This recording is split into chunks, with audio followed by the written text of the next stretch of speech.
ELITETVNA khana puthokjaba Voice of People gi mari suba sarukta hauzik thokliba thaudo asigi matangda miyam ge ba mot khangminasi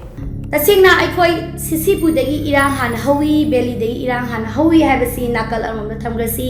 kanana hana government gi property mai hana thai na jaga tha de habasu tongana thamgrasi masi punama proof le ba ngatani kanana hana hawi udesu khangra ba wafong ngatani masidi judicial na handle to khasano ani subida kanana illegal immigrant oi de habasu mayamna khangra wafong ngatani sisu ikai khumna matik charaba judicial department na handle to boy khasano laksani ba wafam madi hauzi am tangai for ribasi khudakta irang asi lepani habidi immediate stoppage of violence in Manipur habidi aduna violence laina peace amadi santi purapa habisi next to impossible wigani maramaduna violence asi khudakta lepan habisi khwaidigi mathok tai hangzani ba wangdi mato karamna violence asi irang asi lepkadabano habisi tasingna irang tauribadu khudakta high command high authority amagi makhada khudakta irang lepo haigadabani masida party mana irang lepasda ya khraba adugi onna tainabada party mana karigumba irang asi lepa yadraba aikoi demand phangdi bawba khutta khulai pailaga irang taurani haina hairaba yadriba party ado madugi ultimate choice ya punishment oigani maramaduna ikai khumnabada matik charaba central government na karamba miyuida punishment pigadage habasi thidokpa mathau tai kudamoina irang Manipur irang hauribasi non state actor na hauribra kariguma haubo oiramagadi kudakta dissolve togadabani with the help of special armed force na loinana aduga anisubada Manipur irang hauribasi micham prajana hauribra masi thidokadabani kariguma micham prajana hauba taragadi madu executive department na control thogadabani ahum subada Manipur irang hauribasi politicians sina hauribra madu oiba taragadi party di RR gi matungina punishment piba anisubada constitution gi matungina punishment piba maramdi no one is above the law habasini maramaduna ikai khumnabada matik charaba central government na haiba mayam asi critical analysis toraga irang asi lephaningi tobodobo aikoi Manipur gi miyam na central government na khanjariba amadi chingnariba amadi confuse oiba sate kemta nate Manipur da irang horibasi kanano haibasi sungsoi dana khanglamgani amadi matau karam na irang asi lephangadage haibasi su ikai khumna matik charaba central government na sungsoi dana khanglamgani haibasi Manipur prajagi thajabani adui bataragadi irang horiba misi kanano khangna matau karamna lephangadage khangna ngasi phawba Manipur da irang lephanba ngamdribasi central government gi karamba loophole lei bage haibasi praja khoida achoba wahangama oi karigumba tasingna loophole lei bataragadi praja miyamda clarification pigadabani karigumba clarification pidraba taragadi aikhogi peace and stoppage of violence in Manipur se next to impossible oigani maramaduna irang sisu lephanba ngamdraba irang hon tauriba mi sisu kanano khangna santi purakpa ngam drabanina aikhogi Manipur amadi aikhogi world da leiba miyamna confuse oiba hangningaiba wahang khudamoina point macha khaina thamsage nani state actors central government na support tawi haribra ani subada illegal immigrants si support tawi haribra ahum subada drug mafia mayam si support tawi haribra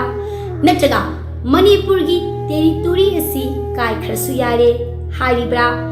makha tarakpada India gi constitution asi state asida chatnadre haribra makha tarakpada Manipur si apik state amani haina thoi bidibra makha tarakpada right to life tagi hena party ne hena madi pham hena lui haibiribra makha am tajarakpada India gi territory khak ngaglaga indigenous tribe of particular state mutkhrasu yari haibra panjagiba point mathaki panjagiba point mayam si central government na amakhak phawba khalamba taragadi Manipur da peace and stoppage of violence ya next to impossible oigani maramaduna ikai khumnabada matik charaba central government na hariba irang horiba si kanano su khangbiraga amadi kamdongna irang asi लोसनगदगे हाबसु खंगना खंगना तुमिना निगाइदना लेसनगिबा थोकबा तारगदि पृथ्वीगी लेबाक अमदि मणिपुरगी मियामना खनरगदबसि India की central government कयामु यामना मिगी चेंग चारुबगे हाबसि वाहंग ओइना हंगलकनी तांगै सिंगना चेंग चारुबा तारगदि चेंग ओइना सिंगबियो अदु नतबिदा समजरबा मियोय कयागी पुनसिगने मंतिकना बिगनो हाबसे हाइजगे अदुगा सेंट्रल गवर्नमेंट पिखरबा स्टेट अमगी इंटरनेट डिस्टर्बेंस अमबु लाक्सन बंगम दबा हाबसे करम कंट्री दगी थेटन फंगबनो हाबसेसु अखोय अचोबा वाहंग अम ओइरई मयाम नेना खंगना वाफंग ngakतनी करम कंट्री दगी चंगकपा करम कंट्री दगी मोरल सपोर्ट तौबा एनकरेज तौबा इवन वेपन कया फावबा फोंगना मदि लोना पुसलकबगी अचोबा ममी कया ताबा फंगलकब्रा हाइबा सिंगनबा कया लागली मरम अदुना इकाय खुमनबदा मतिक चारबा सेंट्रल गवर्नमेंट अकेबा मचेट अमता पक्तना तुंगदा कंट्री कयाना थटन तोरबसु कंट्री कयाना अकीबा कया अमा पिरकलबा तारगसो इंडिया की दमकता थौना फन लेपिरमो सेंग सागदी सेंगना सिंगसी अदु नतबिदा समजरबा अदोंगी इंडिजिनस ट्राइब कयागी पुनसिगदी मंतिकना गनो हाइना आरके संथिबिना मियांगी बहुत सिलगा अमुका हन्ना इन अपील तौजरी पुनमपु थागतचरी की मिलिटेंट हाइबसिदी गवर्नमेंट ऑफ इंडिया की शू लेनदना सीजफायर तौनरिबा अदुगुम गवर्नमेंट ऑफ इंडिया की कंट्रोल मखादा लेरबा अदुगुम खुलाई पाइबा अमकपु मिया ममांगदा मई थाबा नोमै कापा असम राइफल की ममांगदा नोमै मई थाबा नोमै कापा पुनमसे येंगदुना लेरकजे ngasi नोमित यांखैनी सुरा फावबदा अखोय खामबा ngamdaba ise हौजिकती अखोयगी नार्को टेररिज्म हाइदना सिगी वार अमा चथरिबा पोर्ट असिदा अखोय तसेंग हरकंदा ड्रग अमसे पोपी थारिबा मयाम सिंग असे अखोय तसेंगना कोकी सुगुमा एलिमेंट मिलिटेंट सिंग जी सिजनरकाना अखोयगी नार्को टेररिज्म की सिजनरे अदुगा सस्पेंशन ऑफ ऑपरेशन जे तोहलकांदा असम राइफलना मखोय बनिंग तमना पोपी प्लांटेशन थानबा यानबगी लेंगा पिबिरा अकांदा अमुक असम राइफल की नातवन सुमांग मक्तदा थारिबा पोपी प्लांटेशन पुनमसे करीगी खंगदबनो अदुना मरम ओकंदा मखोयना अफब मरी म लेरक इबसे करी हिडन एजेंडा लेबगे हाइबसे मणिपुर मियाम पुनमना नैनरगा लापदो ngasiदी मयक सेंगना खोय खंकले अदुना मरम ओरकांदा गवर्नमेंट ऑफ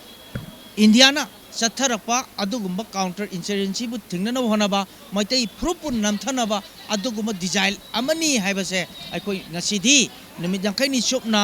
अखोय थोइबा इरांग सेना कोकी मिलिटेंट सिमु छुसिबु फाजन द्रबनिना अखोय सि मयक सेंगेना खली अदुगी मथकता प्राइम मिनिस्टर नरेंद्र मोदी ना इशूसी की मतंगदा करीगुबा वाफम अमा फौदा युम मई चाइबा मिसि मिना याउरसिदा वाफम हाइदबा हाइबसे अखोय मियाम पुनमक्ता मणिपुर मियाम पुनमक्से इंडिया की सिटीजन अमक नत्रबरा अदुगो लोनना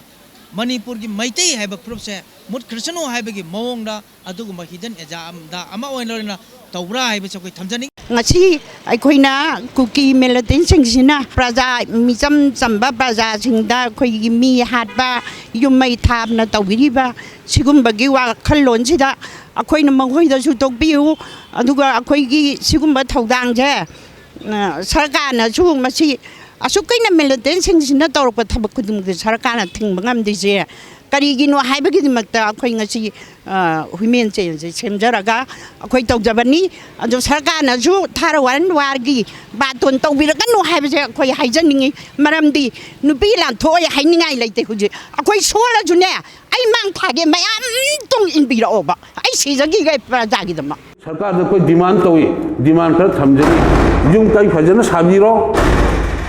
मतिक चाना साबिरो थुगाग्री मैम दो मतिक चाना साबिरो का लास्ट कोई करीसा रूनी युम साबिरोगा लोइने थुगारे प्रॉपर्टी करोड़ तो मांगे लाख लाख तो मांगे लाख लाख मांगा तरा मांगा तनी अदुना साबुल और करने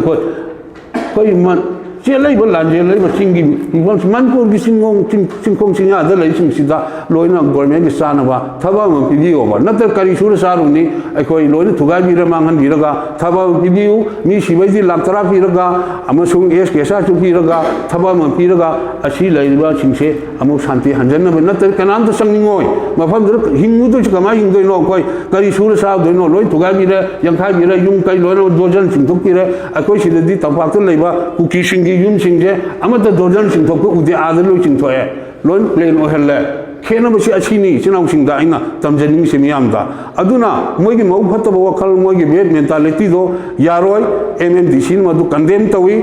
मखोइदी तसेंगना टेररिस्ट नाइना मनपुर की सेमना लाउथोखरबन मखोइगा अमुहना मथंगदा वरी साबगी दरकार लैते हैना ऑनरेबल एमएलए कुंथाग मरीना लौगे वरे तो एमएमडीसी सुमदुदा लेपी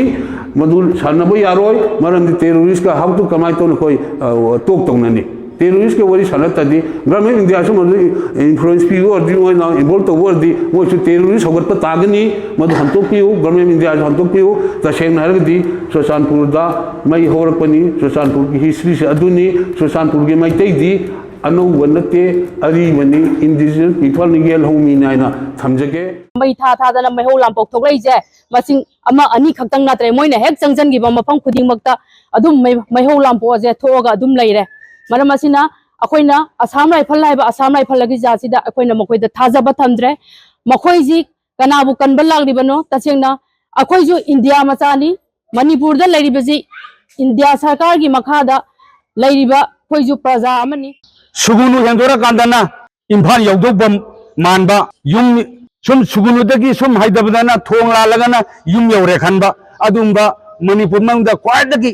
नंबर 1 ओइन डेंजर ओइब जगह ने को हाइजनी अदुना अमुक्तंगदी नुसिबिनुना नाक सेंबिरगा सुवसी लौथोकपा नमद्रब तारसु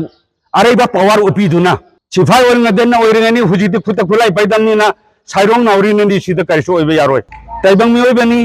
मिओइबगी मिनुसि अमतंग यंबिरगा तंगु लेताना अमुतंग हानके इरमदम सिदा हनबा ngमननबा अरोइबा उपाय अमतंग पिबियो हजिंग मणिपुर के ख्वाइदगी खुदोंग थीबा हाइबदु यौरबा सिबावदा अखोय येंगदुना लैबा सरकार से पेंदे अदुगा लुजिंग लोयादा लैरिबा अखोयगी इमा इचा इचिल इनाउसिंगना मयुमैना थाग्रगा मसा मपुरोइबा काइनरगा हाथ खरगा मोइना कप्तना लाउदना मकम मिरा खोना थल्लबा हौजिंग मसाइसिदा लेफम जाबम खंगदना चेन चोंगदना लेइनरबा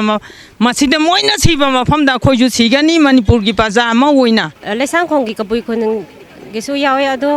खोय हौजी थोरिबा इरांग से शांति की दमकता खोइना धरना से फमजबनी अदो अजो असांग सिंगसु खोइना अपील तौनिंगबदी असो असांग सिंगसु हौजी अखोय मणिपुर सिदी केनो अखोय जात की जात मैम पुनसिलगा लैबनिना असो सांग पाइनिंगे हादना अमा हेक्ता पाइबिदबा हाबदी इहुन खंगना पाइबिबा हाबत अखोयना कबुई नुपी ओइना अपील तौजरी कोइगी सुगी मिलिटेंट मैम सिदा सुगी नियम लैना कोइगी प्रजा मैम सिदा मोना खुद थारिबा मैम से सी सरकार न मियंग चंगबियोबा सु लैना सु हाइबसी की अर्थ दो मैम दा वहन थोक फजन पिबियोबा अखोय हौजी प्रजा मैम वारे चेन चोंदना कप्तरा लाउदना तदुम चाबम लैतिबा मैम से सरकार न मियंग चंगबिरगा अखोय अमुक्तंगी तंगदु लेताबा प्रजा की पुसी अमा हाइबदो मरेलदो लेलन बिहु हाइदना कोइ मैम दा पाउचेन पिदरा कोइ मालम पाना ngasi jamna miyam sinane awaba phongdoktra khoi human chen semjari ha mayam da akhoi pining message sam khatang di irai pagiram dam sida leminari ba chingtam ani gi apun bagi saktam si kahaning de haiba wafam si khoi mitai khaktana pamba wakhalola khoi mitai khaktana chenja gadaba chongjagada oibra haiba wafam sintang mayam da thamjaningi aduna ta sengna ngasi tholak leba thodok sidi akhoi irai pagiram dipsi bu kanminasi amadi kahelloi si haiba targadi chingda leiba चिन्नाउ सिंग अमदी तंपाक्ता तारिबा फुरुप कांगलुप खाइदन लेमिनरिबा ख्वाइ पुनमकना पुन्ना थेंगनामिनबा खपचंगी मरमदि कईगिदमक्तन हाइबतमदा लैरिबा cookie चिन्नाउ सिंग हाइबा तारे अखोय अदुंगै मतमदगी लेमिनरपदुना ngasi फावदा काउंडदना लाकपदु खंगौदना मिटोप मियान चासिंग मयाम अमा चंगछला कांदा मयामनसु खंगनदुना लेरे Myanmar रोमदगी चंगकपा अदुगुंबा मिटोप सिंग अदुना मसिंग याम खला कांदा ngasiदी हानै लैजरम by खोई पुन्ना लैजरम by चिनाउ सिंग मरक्ता अचो पल अमा खानरकपा अमदी मागी मिचंग मिखाई नाइनरकपगी थबक अमा लाकपदगी ngasiसे इमुनाइ मुतानरक्तना थवाई कया अमा मांगनरकपा मसी थोनिंगदो थौदोकची थोमिनदनबगी दमक्ता मखा तारकपोइना हानदगी लेमिनजरकपा कुकी लक्तसु लेरिबा अखोइगी चिनाउ सिंग याम थुबो मतमसिदा भाब तामिनदुना कोइ चंगसिनमनबा तंगाइ फदे अदुना मपानदगी लाइबा मथौना लेरे मपांगन लेरे खुजुखलाई लिंगी हाइदुना पाइदुना मखौ पोगना चंगलेबा सिंगसी चप चाबा परा अमा तंबीबा मतमदो हौजिक थिनथगिनी अदुना अखोइ पुन्ना लेमिनबा मतमदु यौरे हाबसे मयाम फमदा थमजगे अदुना तंगाइ फदना लैबिरिबा लैपाकी मपी मपा ओरिबा अखोइ honourable CM amadi mahaki makha tabda leminariba minister chief minister punna mutang leminar kanda migina makoi tara kaktana lepaga leibak sinba thungna nilhanbang amaga ikoigi leiriba masing joi koina yamiba makoina kari dawda tumin na chelibano chungibano haibasi koi mayamdagi amna hakna hangba wakang kak oi aduna makoi lotuna leibagi mohta phongna tholaglaga leibaki damokta makoi sirasu changasu lepagi matamdu tanjadu yori habsi imtang mayamda thamjage ꯑꯩꯈꯣꯏ ꯃꯅꯤꯄꯨꯔ ꯄ꯭ꯔꯖꯥ ꯑꯩꯈꯣꯏꯒꯤꯗꯃꯛꯇ ꯃꯄꯤ ꯃꯄꯥ ꯑꯣꯏꯅ ꯂꯩꯕꯤꯔꯒ ꯏꯃꯥ ꯏꯄꯥꯅꯤ ꯂꯩꯔꯒ ꯃꯆꯥ ꯑꯅꯤ ꯈꯟꯅꯔꯒ ꯉꯁꯤ ꯏꯟꯗꯤꯌꯥ ꯂꯩꯉꯥꯛꯅ ꯇꯨꯃꯤꯟꯅ ꯂꯩꯕꯤꯕꯁꯦ ꯑꯩꯈꯣꯏ ꯄꯦꯟꯗꯦ ꯑꯩꯈꯣꯏ ꯌꯥꯝꯅ ꯋꯥꯔꯧꯏ ꯑꯆꯨꯝꯕ ꯄꯨꯊꯣꯛꯄꯤꯌꯨ ꯁꯨ ꯆꯠꯅꯩ ꯁꯨꯅꯤ ꯍꯥꯏꯔ ꯁꯨꯒꯤ ꯋꯥꯍꯟꯊꯣꯛ ꯄꯤꯗꯕꯁꯦ ꯑꯩꯈꯣꯏ ꯋꯥꯔꯧꯏ ꯑꯗꯨꯅ ꯁꯨꯒꯤ ꯋꯥꯍꯟꯊꯣꯛ ꯄꯤꯌꯨ ꯁꯨꯒꯤ ꯆꯠꯅ ꯀꯥꯡꯂꯣꯟꯁꯦ ꯃꯔꯤꯛ ꯆꯨꯝꯅ ꯑꯩꯈꯣꯏꯒꯤ ꯃꯅꯤꯄꯨꯔꯒꯤ ꯏꯃꯥ ꯏꯕꯦꯟ ꯄ꯭ꯔꯖꯥ ꯄꯨꯝꯅꯃꯛꯇ ꯂꯩꯈꯥꯏ ꯇꯥꯅ ꯁꯦꯝꯗꯣꯛꯄꯤꯌꯨ ꯍꯥꯏꯕ ꯋꯥꯐꯝꯁꯦ ꯉꯁꯤ ꯑꯩꯈꯣꯏ ꯊꯤꯌꯥꯝ ꯂꯩꯁꯥꯡꯈꯣꯡ ꯌꯨꯝꯅꯥꯝ ꯃꯣꯏꯗꯣꯝ ꯑꯄꯨꯟꯕ ꯃꯩꯔꯥ ꯄꯥꯏꯕꯤ ꯄꯣꯏꯔꯩ ꯂꯩꯃꯔꯣꯟꯒꯤ ꯃꯈꯥꯗ ꯁꯦꯝꯖꯕ ꯃꯂꯝꯄꯥꯟꯒꯤ ꯃꯈꯥꯗ ꯂꯩꯖꯕ ꯃꯩꯔꯥ ꯄꯥꯏꯕꯤ ꯄꯨꯝꯅꯃꯛꯅ ꯃꯍꯨꯠ ꯁꯤꯟꯖꯔꯒ ꯉꯁꯤ ꯃꯦꯗꯤꯌꯥꯒꯤ ꯊꯣꯡꯗ ꯑꯩꯈꯣꯏꯅ ꯍꯟꯅ ꯏꯟꯗꯤꯌꯥ ꯂꯩꯉꯥꯛ ꯑꯃꯁꯨꯡ ꯃꯅꯤꯄꯨꯔꯒꯤ ꯂꯩꯉꯥꯛꯇ ꯑꯩꯈꯣꯏ ꯄ꯭ꯔꯖꯥ ꯃꯌꯥꯝꯅ ꯑꯩꯈꯣꯏ ꯍꯟꯅ ꯔꯤꯀ꯭ꯋꯦꯁ ꯇꯧꯖꯔꯤ ꯑꯩꯈꯣꯏꯒꯤ ꯑꯦꯗꯃꯤꯅꯤꯁꯇ꯭ꯔꯦꯁꯟꯅ ꯑꯅꯤ ꯊꯣꯛꯄ ꯌꯥꯔꯣꯏ ꯍꯥꯏꯕꯒꯤ ꯈꯣꯜꯂꯥꯎꯁꯤꯁꯨ ꯑꯩꯈꯣꯏ ꯑꯀꯟꯕ ꯈꯣꯜꯂꯥꯎꯁꯦ ꯑꯩꯈꯣꯏ ꯏꯔꯩꯕꯥꯛ ꯏꯔꯝꯗꯝꯁꯦ ꯍꯥꯟꯅꯒꯨꯝ ꯁꯥꯟꯇꯤ ꯑꯣꯏꯅ ꯏꯆꯤꯜ ꯏꯅꯥꯎ ꯄꯨꯝꯅꯃꯛ ꯂꯩꯃꯤꯟꯅꯅꯕ ꯃꯗꯨꯒꯤ ꯈꯣꯜꯂꯥꯎꯗꯨꯒꯤꯗꯃꯛꯇꯁꯨ ꯑꯩꯈꯣꯏ ꯈꯣꯡꯖꯪ ꯑꯁꯤ ꯆꯪꯁꯤꯟꯖꯔꯤꯕꯅꯤ ꯁꯨꯁꯨ ꯑꯊꯨꯕ ꯃꯇꯝꯗ ꯂꯧꯊꯣꯛꯄꯤꯌꯨ ꯑꯗꯨꯒ ꯍꯧꯔꯤꯕ ꯂꯥꯟꯁꯦ ꯈꯨꯗꯛꯇ ꯂꯦꯞꯄꯤꯌꯨ ꯂꯥꯟ ꯑꯁꯦ ꯁꯦꯟꯇꯔꯅꯅꯦ ꯄꯨꯛꯅꯤꯡ ꯆꯤꯡꯁꯤꯟꯕꯔꯒꯗꯤ ꯈꯨꯗꯛꯇ ꯂꯦꯞꯄꯁꯦ ꯃꯈꯣꯏꯗꯗꯤ ꯀꯩꯁꯨ ꯅꯠꯇꯦ ꯃꯗꯣ ꯃꯣꯏꯅ ꯏꯇꯥ ꯇꯥꯕꯤꯗꯕꯒꯨꯝ ꯇꯧꯕꯁꯦ ꯑꯩꯈꯣꯏ ꯄꯨꯝꯅꯃꯛꯅꯅꯦ ꯊꯃꯣꯏ ꯁꯣꯛꯅ ꯅꯨꯡꯉꯥꯏꯖꯗꯦ ꯃꯗꯨꯒꯤꯗꯃꯛꯇ ꯑꯩꯈꯣꯏ ꯗꯦꯜꯂꯤ ꯈꯣꯡꯁꯥꯟꯖꯔꯒ ꯂꯥꯟꯁꯦ ꯈꯨꯗꯛꯇ ꯂꯦꯞꯅꯕꯒꯤꯗꯃꯛ ꯁꯨ ꯍꯟꯗꯣꯛꯅꯕ ꯃꯄꯥꯟꯗꯩ ꯆꯪꯁꯤꯜꯂꯛꯏꯕ ꯀꯨꯀꯤ ꯃꯤꯂꯤꯇꯦꯟ ꯂꯥꯜꯍꯧꯕꯁꯤꯡꯁꯦ ꯈꯨꯗꯛꯇ ꯃꯄꯥꯟꯗ ꯃꯣꯏꯅ ꯇꯥꯟꯊꯣꯛꯈꯤꯅꯕ ꯁꯨꯗ ꯂꯩꯔꯤꯕ ꯀꯨꯀꯤ ꯂꯥꯜꯍꯧꯕꯁꯤꯡꯁꯨ ꯃꯥꯒꯤ ꯃꯣꯏꯅ ꯌꯥꯅꯔꯤꯕ ꯃꯇꯨꯡ ꯏꯟꯅ ꯑꯔꯥꯟꯕꯗ ꯃꯤꯆꯝ ꯄ꯭ꯔꯖꯥ ꯍꯥꯠꯄꯒꯤ ꯊꯕꯛꯁꯦ ꯊꯥꯗꯣꯛꯂꯒ ꯃꯥꯏ ꯂꯩꯐꯝꯗ ꯍꯟꯖꯤꯜꯍꯟꯈꯤꯕ ꯃꯁꯤꯒꯤꯗꯃꯛ ꯑꯊꯨꯕ ꯃꯇꯝꯗ ꯊꯕꯛ ꯄꯥꯏꯈꯠꯄꯤꯌꯨ ꯉꯁꯤꯁꯦ ꯑꯩꯈꯣꯏ ꯍꯧꯔꯛꯏꯁꯤ ꯀꯔꯤꯒꯤꯅꯣ ꯍꯥꯏꯕꯗ ꯇꯥꯕꯤꯒꯗꯕ ꯏꯟꯗꯤꯌꯥ ꯒꯣꯔꯃꯦꯟꯅ ꯉꯁꯤꯐꯥꯎ ꯀꯩꯝ ꯇꯥꯕꯤꯔꯛꯇꯕ ꯄ꯭ꯔꯖꯥ ꯃꯌꯥꯝꯁꯦ ꯄꯦꯟꯗ꯭ꯔꯦ ꯍꯧꯖꯤꯛ ꯈꯣꯜꯂꯥꯎ ꯂꯥꯎꯔꯦ ꯏꯁꯥ ꯂꯤꯁꯤꯡꯗ ꯉꯁꯤ ꯏꯟꯗꯤꯌꯥꯒꯤ ꯑꯦꯟꯇꯤ ꯏꯟꯗꯤꯌꯥꯒꯤ ꯑꯣꯏꯕ ꯋꯥꯈꯜ ꯐꯥꯎꯔꯛꯑꯦ ꯃꯁꯤ ꯀꯅꯥꯅꯣ ꯍꯥꯏ ꯀꯥꯟꯗ ꯀꯨꯀꯤꯒꯤ ꯏꯃꯤꯒ꯭ꯔꯦꯟ ꯃꯌꯥꯝ ꯑꯃ ꯇꯛꯊꯣꯛꯅ ꯍꯣꯠꯅꯕꯗ ꯚꯥꯔꯠ ꯁꯔꯀꯥꯔꯅ ꯇꯨꯃꯤꯟ ꯂꯩꯁꯟꯕ ꯚꯥꯔꯠ ꯁꯔꯀꯥꯔꯅ ꯍꯧꯖꯤꯛ ꯄ꯭ꯔꯥꯏꯝ ꯃꯤꯅꯤꯁꯇꯔꯁꯤ ꯑꯋꯥ ꯅꯣꯡꯄꯣꯛ ꯂꯝꯗꯝ ꯌꯥꯝ ꯅꯨꯡꯁꯤ ꯍꯥꯏ ꯑꯗꯨꯕꯨ ꯉꯁꯤꯐꯥꯎꯗ ꯃꯥꯅ ꯑꯩꯈꯣꯏꯗ ꯀꯔꯤꯝꯇ ꯋꯥꯍꯩ ꯑꯃꯇ ꯐꯣꯡꯗꯣꯛꯇꯕꯁꯦ ꯄ꯭ꯔꯖꯥ ꯃꯌꯥꯝꯁꯦ ꯄꯦꯟꯗꯕꯒꯤ ꯈꯣꯜꯂꯥꯎꯁꯦ ꯌꯧꯔꯦ ꯑꯗꯣ ꯈꯥꯝꯕ ꯉꯝꯕꯒꯤ ꯄꯥꯡꯒꯜꯁꯤ ꯂꯥꯟꯊꯣꯛꯇꯅ ꯍꯧꯖꯤꯛ ꯗꯦꯜꯂꯤꯗ ꯆꯠꯂꯒ ꯑꯩꯈꯣꯏꯒꯤ ꯀꯔꯤ ꯍꯥꯏꯇꯥꯔꯦ ꯃꯈꯣꯏ ꯊꯣꯡꯒꯥꯟꯗ ꯑꯩꯈꯣꯏ ꯊꯤꯜꯂꯨꯔꯒꯦ ꯅꯩꯔꯨꯔꯒꯦ ꯍꯥꯏꯔꯨꯔꯒꯦꯅ ꯑꯩꯈꯣꯏ ꯉꯁꯤ ꯄꯨꯟꯁꯤꯟꯖꯔꯒ ꯗꯦꯜꯂꯤ ꯈꯣꯡꯆꯠ ꯆꯠꯆꯒꯗꯧꯔꯤꯕꯅꯤ ꯉꯁꯤ ꯃꯅꯤꯄꯨꯔꯗ ꯍꯧꯈꯤꯕ ꯅꯨꯃꯤꯠ 40ꯅꯤ ꯑꯁꯤꯗ ꯊꯣꯛꯂꯛꯏꯕ ꯑꯅꯤꯁꯨꯕ ꯑꯋꯥ ꯂꯥꯟ ꯍꯥꯏꯖꯒꯦ ꯔꯤꯄꯤꯠ ꯇꯧꯕꯅꯦ ꯑꯅꯤꯁꯨꯕ ꯑꯋꯥ ꯂꯥꯟꯗ ꯑꯩꯈꯣꯏꯅ ꯊꯦꯡꯅꯈꯤꯕ ꯑꯋꯥꯕꯁꯤ ꯃꯅꯤꯄꯨꯔꯒꯤ ꯃꯆꯥꯁꯤꯡꯁꯤ ꯑꯋꯥꯗꯒꯤ ꯂꯥꯛꯄ ꯀꯥꯡꯕꯨꯅ ꯆꯍꯤ 7 ꯌꯥꯝ ꯋꯥꯅ ꯈꯨꯟꯇꯥꯛꯇꯅ ꯇꯧꯕ ꯃꯇꯝꯗ ꯃꯣꯏꯅ ꯃꯤꯁꯤꯡꯁꯤ ꯌꯥꯏꯔꯤ ꯂꯦꯡꯗꯅ ꯋꯥꯍꯟꯗꯅ ꯊꯕꯛ ꯁꯨꯗꯅ ꯅꯨꯄꯤ ꯑꯉꯥꯡ ꯏꯖꯠ ꯃꯥꯡꯍꯟꯗꯅ ꯇꯧꯈꯤꯕ ꯑꯗꯨꯁꯨ ꯀꯅꯥꯅꯅꯣ ꯑꯋꯥ ꯀꯥꯡꯕꯨꯅꯅꯤ ꯍꯟꯗꯛꯀꯤ ꯑꯅꯤꯁꯨꯕ ꯑꯋꯥ ꯂꯥꯟꯁꯤꯁꯨ ꯍꯧꯈ꯭ꯔꯕꯅꯤ ꯑꯋꯥ ꯂꯥꯟ ꯆꯍꯤ ꯀꯌꯥ ꯆꯪꯒꯅꯤ ꯇꯝꯕ ꯉꯝꯗꯦ ꯃꯈꯣꯏꯁꯨ ꯃꯃꯜ ꯑꯌꯥꯝꯕ ꯈꯨꯠꯂꯥꯏ ꯁ꯭ꯅꯥꯏꯄꯔꯒꯨꯝꯕ ꯑꯗꯒꯤ LMG ꯖꯥꯠ ꯄꯨꯊꯣꯛꯇꯅ ꯍꯧꯖꯤꯛ ꯑꯋꯥ ꯀꯥꯡꯕꯨꯅ ꯀꯔꯝꯕ ꯑꯋꯥ ꯑꯩꯈꯣꯏꯒꯤ ꯃꯅꯤꯄꯨꯔꯒꯤ ꯀꯨꯀꯤ ꯅꯠꯇꯕ ꯏꯃꯤꯒ꯭ꯔꯦꯟꯠ ꯕ꯭ꯔꯍ꯭ꯃꯥꯗꯩ ꯂꯥꯛꯄ ꯑꯋꯥ ꯀꯥꯡꯕꯨꯅ ꯂꯥꯛꯁꯜꯂꯒ ꯁꯨ ꯇꯧꯔꯤꯕ ꯀꯨꯀꯤꯁꯤꯡꯗ ꯇꯣꯡꯁꯤꯜꯂꯒ ꯇꯧꯕ ꯂꯥꯟꯅꯤ ꯃꯁꯤ ꯑꯗꯨꯅꯗꯤ ꯃꯅꯤꯄꯨꯔꯁꯤ ꯍꯧꯖꯤꯛ ꯃꯤꯆꯝ ꯃꯌꯥꯝꯒꯤ ꯄꯨꯟꯁꯤꯁꯤ ꯌꯥꯝꯅ ꯈꯨꯗꯣꯡꯊꯤꯅꯤꯡꯉꯥꯏ ꯑꯣꯏꯔꯦ ꯑꯗꯨꯕꯨ ꯑꯩꯈꯣꯏꯕꯨ ꯉꯥꯛꯄꯤ ꯁꯦꯟꯕꯤꯒꯗꯕꯗꯤ Bharat ꯁꯪꯕꯤꯙꯥꯟꯗ every citizen has right to be protected ꯑꯩꯈꯣꯏꯒꯤ life and property ꯁꯤ ꯉꯥꯛꯄꯤ ꯁꯦꯟꯕꯤꯒꯗꯕꯁꯤ ꯚꯥꯔꯠ ꯁꯪꯕꯤꯙꯥꯟꯗ ꯑꯩꯈꯣꯏꯅ ꯄꯤꯕ ꯑꯥꯏꯟꯁꯦ ꯁꯔꯀꯥꯔꯅꯤ ꯑꯗꯨꯕꯨ ꯁꯔꯀꯥꯔꯅ ꯑꯩꯈꯣꯏꯒꯤ ꯍꯛ ꯑꯩꯈꯣꯏꯒꯤ ꯄ꯭ꯔꯣꯄꯔꯇꯤꯁ ꯑꯩꯈꯣꯏꯒꯤ ꯂꯥꯏꯐ ꯉꯥꯛꯄꯤ ꯁꯦꯟꯕꯤꯗ꯭ꯔꯕꯅꯤꯅ ꯍꯧꯖꯤꯛ ꯀꯩꯗꯧꯒꯗꯒꯦ ꯍꯥꯏꯕ ꯌꯥꯝ ꯑꯔꯨꯕ ꯇꯥꯡꯀꯛ ꯑꯃꯗ ꯆꯪꯁꯤꯜꯂꯛꯑꯦ ꯍꯧꯖꯤꯛꯁꯦ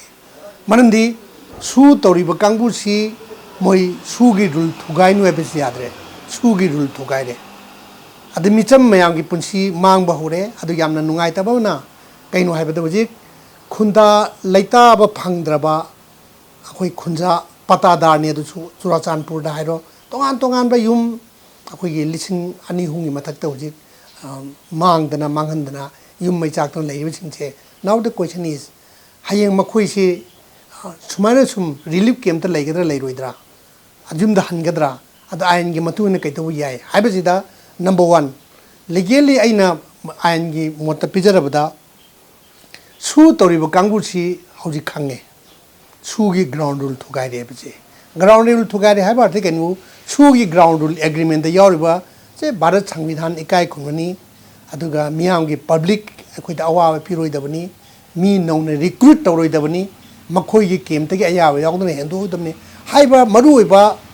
agreement miyam se makhoi na violate torabani na breach torabani na moina thugai ramna madu ground rule chatna ba yara roi chatna ba yara da kai tai makhoi ji huji kari hoina tawni register tawgadabani case moji they are gang amoina terrorist gang amoina Indian Penal Code ke section 400 ta yoriba adi matu ne moji case register tawgadabani yes case register tawa hairaga aina hajiningi che handaki irang sida punna case lising mari rom case register tawre hairi tawriba case singje ai haijage haijarangge mangradaba case ngatani maramdi kanagi mathakta case tawrino haibasi ide sakhang deba singna yum mai tharami sakhang deba singna mi halami hongba chawba tomna mi ma halami haiba nate sakhang deba mi da kamaina case tawni aduna case lisingani register tawchu mari tawchu manga tawchu bas I was hido mi am the case tawri habi wani amona mi hat pasing mai thaba sing to makoi phangaroi case to mangar deba case aduna hojiti Manipur da undeclared civil war ni lai bache kaido tai haib tardi hoji law maker sing akoina mitang bada cinema yang bagumne akoin tawri je mandi ngasi nongoi pai ba terror sing je makoi da ain je khangdaba ain takpi bam darkar le ba ain je kain takani mandi ain je law enforce tawna ba police lady army lady lengak lady makoina pharaga pullaga dandi piraga makoi che chairak pi bataba even heart pabu yai kana gomba phage na mi ma tana matam da phawa phangtraga di man nongoi kapa ga di nongoi kapa bu yai masigi ain je ngasi kari gi damak da moi arrest to bidri banu ain lei leina mi hana yum mai thadok na kari gi damak da mara lebe singdo moi bu phana na ba aduga chairak pin na ba thabak lokotrim na je akoi yamna kiningai oi ba aina senior citizen moina lawyer amuna hajining madi ngasi Manipur da rule of law leitre law and order haibase law na sarkar na che da chana leire order na nongai pai ba koki militant thing terrorist na pai leire adu de akoi micham praja miyam punchi kamai tawta ni haiba question am lakpa adu ya maru ba national highway blockade hoje this is undeclared highway banne Lokthok nate heta moina gari lambi da ting mane do ain mayamam lei thing high court na supreme court na highway thing be yade be ain lei ain thing moina defy tawdana thugai na makhoi bo phabi gadamni phabi gadab che phana na ba authority sing nga chi bu tumin lei bi di adu dim akoi nam chingnari che hidden agenda ma lei rabra kana gi marakta khulai paidana maman chathi graba sophisticated arm paiba Kuki militant sing manungi mapangi siga sarkar ga army ga manarga hidden agenda ama oina laga Manipur gi lam che atang basar khra lokchal laga makhoina khunda leita han ga doribra haibagi aki bam lai judge woriba okil woriba ain khangiba intelligence mayamna haira phogda tabi draba na tabi draba khangbi draba loksin bidraba sarkar sida karino mo hairu doiba ain leriba ain sibu ekhina phadan takpire sibu ain sibu thabo na pangdok pidrabada kaino khoi tawgadaba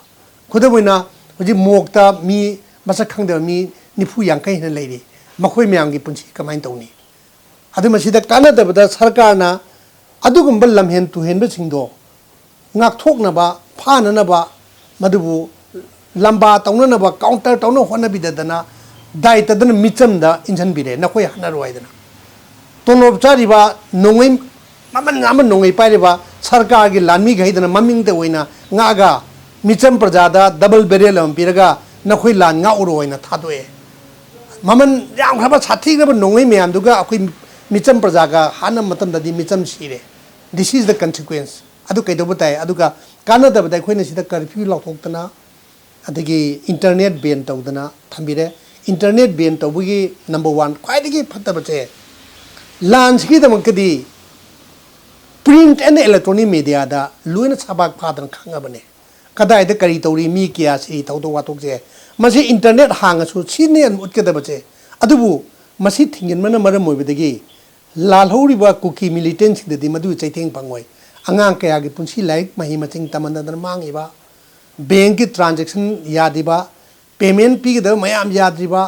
अदुगा ख्वाइदि मरुएबा मियोय कयागी पुंसी अखोगी internet network depend तौर तौर service company में थबक तौर मी मैं पुंसी मांगीबसे मसीगी मांगीबगी हयेंग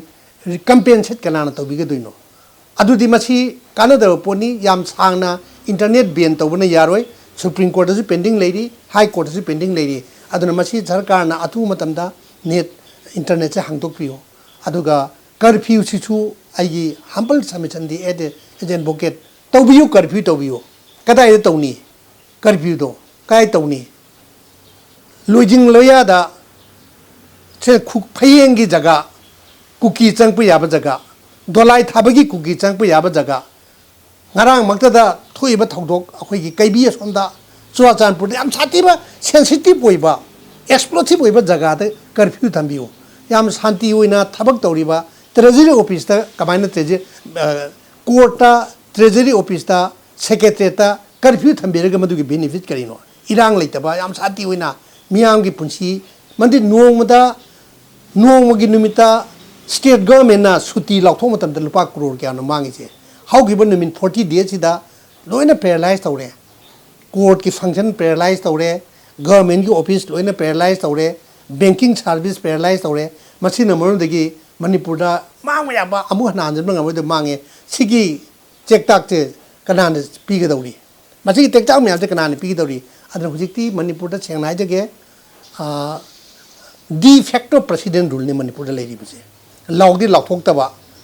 Indian Constitution की 356 की नेचर नी मंदी अखोई की यूनिफाइड कमांड की लीडर होगे दबा मको होगे दबा चीफ मिनिस्टर दा पावर पाई दरे चीफ सेक्रेटरी की पावर लेतरे कैबिनेट मिनिस्टर अमत की पावर लेतरे होजिक अदुना लॉ एंड ऑर्डर की थबक दा मणिपुर की सरकार की लेतरमिना येंगा फमगा चौकरी दा खुद पुलगा लेबदम लेमना मियाम प्रजा वा बताबनी अदुना आगी मोतदी solution नमारो they पिजगे कमाइना solution लाकदगे number 1 India government na masi yam section na mari leina basing na aina hajariba senior citizen na moina advocate moina na ta hajariba che koi basing on the experience for the last 40 days karigumba Amit Shah ji na la ama matamda mana mayam di assure tor mi man di keno bo hairiba su de leiriba suspension of operation taunadana Bharat sarkar ga leina kuki lalhobu sing se मोई मोई की designated केम दा हलनगनी हाइबगी assurance ममान पिरमे मदु जे थबक ओइना पांदोक्तना designated केम दा cookie militant जे हल्लबा plus हंदक तछु यामना थवा यावना Indian army ना नोंगे मसिंग थीबा उरे मखोय याम थुना हललनी हाइगेबदो निमित कुनी मांग हाइगेबनी मदु थबक ओइना पांदोक्ति अदुना नंबर 1 डेजिग्नेटेड केम दा कुकी मिलिटेंट जे हलना बोना बिबा मदि Howjikti Manipur Sarkar ki daita leitre India government ne. Howjikti it is a war between Kuki militant and the government of India oidrom ne. Mandi Sarkar su victim oide howjikti. India government victimized thorom ni na. Adana howji halan biu ani subada mi ki chakha oiba lifeline oiba national highway ani makse Imphal Dimapur Imphal Jiribam che yam athu matamda maje restore torga normal halan biu लंबी लमसांग लोइनमक तौब नते सेनापति भौ line clear नि दिमापुर लाकपदा कांगपोक बिदगिना सेंगमाइ भौ गि लंबी खक्तनी मसिद लामी चांगवा चातु लिसिंग अमा deploy तौबदा इदाय line ngam करिगि तौदिनो purpose ले गवर्नमेंट करंबा अदुमि एजेंडा अमा ले सिभाइ लिसिंग नि फुयां खै लेदि जे मैदि सिभाइ लिसिंग अमा नि दंग तौरगा हाइरिबा कांगपोक बिदगिना सेंगमाइ मतेक मया कांगना तोमि अदिबों सिभाइ लिसिंग अमा नि थमदा Karanta problem la mandi senapati da tawbunate sengmai da tawbunate matek tu koktani adu su akoi tawbide adu national highway ani makse mi gi lifeline ni wari che akoi manipuri maitei khaktanate kuki gi praja mayam chu wari me mache share tawminar khangbi gadam ni adu highway thing baje highway protection act mache union list yobni India government gi responsibility ni hangan bai baje adu machi ma dai lawi ba ahum subada khwai da gi maru wori baje Hoji mi liching yang khaini mayum makai loina tumdana mangdana leibham leitraba macha masu kadai chakre khangraba mi kaya ma chi horaba kaya tongan ba relief camp ta mittagi pi ta dana aikhoi bu karam matamda aikhoi gi yumdu da mo hanan gadage lanje narak liba relief camp ta leiriba marai bak thidba victim mayam chege mu khunda leita hanaba thabaga ma sarkar na athu matamda tawbidraba lanchi loiroi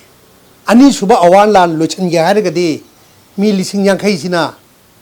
makhoi gi leifam chabam do mi ge pata lendabu ipai bu na thambidama pata lendabu nongai pai ba khara laga bulldozer tokhairaga lamhang wala laga integrity pagain tharaga punchi ke changloi haibda maduda yengdun leiriba sarkar Manipur sarkar India government ngak tabangamde kari nungi akhoi Manipur da pu no haibagi wakhalo lai achuk yang khraba siphai lising cha kya leiriba India gi army mayam leire Manipur kyam leir mahida militant mo changwa chatukna lam mai tharaga thugairaga lanjena lehmada yeng leiba che masidi aki masakni karigumba hairiba ahum je kuki militant designated camp da halanba ngamdraba national highway animak ban blockade to che hangdok bidraba chana ba leite takhen thang kaubi gano aduga akhoi gi akhoi yumdang mun kaina ba haidana oiroi daba brahmis lanmina tanthoktana hatana tumta leibham chahung khangnan chelakpa mayam chingje moina laga swaida akhoi gi lau mapuda ko yongna tanbai mongda tawri oiju oiro daba maduna moi designated camp da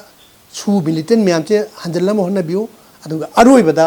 hairiba maraibak thiraba mi lising yankhai victims woriba displaced orba kangbu jingje makhoi gi leibam chabam pidragadi Manipur da kaidong da ani suba awal lanche lochunba ngamoi haujidi sarkar to saukar lokto haibigi matam nate haujidi khutta khulai paidana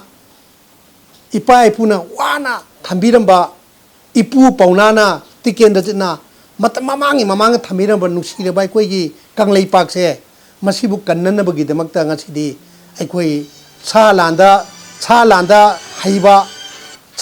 haiba aduga maithi raba jokoi chelu haiba angang micham Manipur gi praja kaya ma lei ngarana hange thokdokta thoiduni lepta leidan tholakini masi yengmada Bharat sarkar ne penbi de Manipur sarkar ne penbi de madugi consequence madugi fold de kaino ain chali balai ni Manipur se India की state अमनी India की state ते India की लो चली बनी लो से करीबा व्यवहार तरुतरबा लो letter कदी जंगल की लो लाकनी जंगल की लो लाकदी औ हानर कनी मतम दुदी इपाई चा मरु मपांग छगै नाते सरकार मवालौरे मदुगी अकीबा लमैदो मदुगी अचौबा मैजाव दो लाक्तिङैदा मणिपुर सरकार अमदी India गभर्नमेन्टना चुंजन नबिरगा मणिपुरदा तंगदु लेता हनबा होनबियु हाइबगे अपील से आयाकना थमजरी मियाम के बमोद खमिना खरबा मतुंगदा वॉइस ऑफ पीपल की मरी सुबह सरुक मतंग सॉल्यूशन जरे चैनल असिमक्तदा पुंगफम असिमक्तदा वॉइस ऑफ पीपल की मंगा सुबह सरुकदा हौजिक थोकलिबा थौदो असिगे मतंगदा कनाना करी हाइबदु अमुक गाइमिनसी ngasi gi oinadi kayana biya thangni